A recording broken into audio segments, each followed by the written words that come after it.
Gospel of Luke 15, 1-3, 11-32.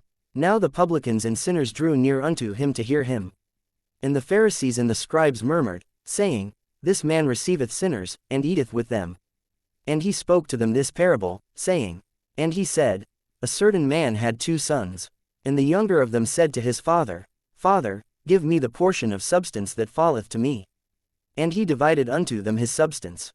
And not many days after, the younger son, gathering all together, went abroad into a far country, and there wasted his substance, living riotously. And after he had spent all, there came a mighty famine in that country, and he began to be in want. And he went and cleaved to one of the citizens of that country. And he sent him into his farm to feed swine. And he would fain have filled his belly with the husks the swine did eat, and no man gave unto him. In returning to himself, he said, How many hired servants in my father's house abound with bread, and I here perish with hunger?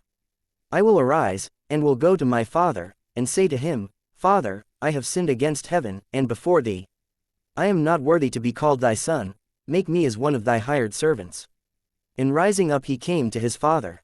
And when he was yet a great way off, his father saw him, and was moved with compassion, and running to him fell upon his neck, and kissed him.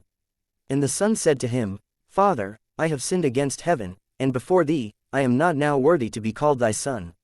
And the father said to his servants, Bring forth quickly the first robe, and put it on him, and put a ring on his hand, and shoes on his feet. And bring hither the fatted calf, and kill it, and let us eat and make merry. Because this my son was dead, and is come to life again, was lost, and is found.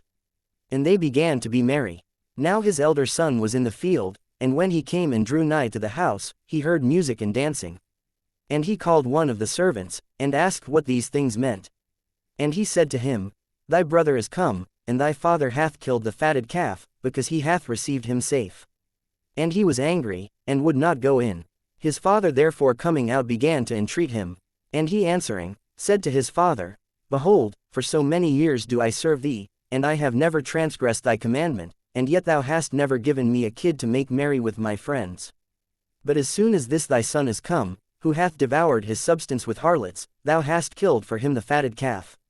But he said to him, Son, thou art always with me, and all I have is thine. But it was fit that we should make merry and be glad, for this thy brother was dead and is come to life again, he was lost, and is found. The Gospel of Luke tells us about how Jesus spoke about the 3 parables that God prodigal grace and love reaches out to the sinners and outcast and does not leave the Pharisees and the scribes. This parable should not be called the prodigal son but God's prodigal love. The never-ended love of God is graceful and all people is invited onto his overwhelming gift which is the word of Christ. Thanks be to God.